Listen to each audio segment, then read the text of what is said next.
packaging. So, ito yung Ultra Stay Lollipop Lipstick ng O2O. Ito yung best-selling shade ni Aqua Brown. Try natin ito.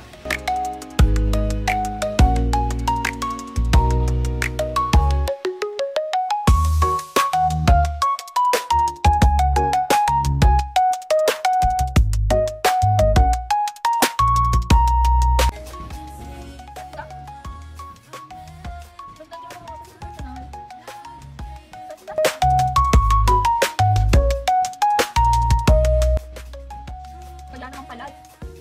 Oh, ang ganda! Ang ganda, guys!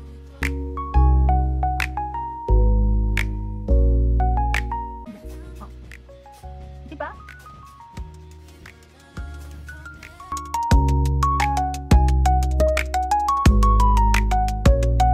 Wala. Gets ko na siya kung ba't nag-trend. Kaya naman, if gusto ko rin siyang itry, di better siya.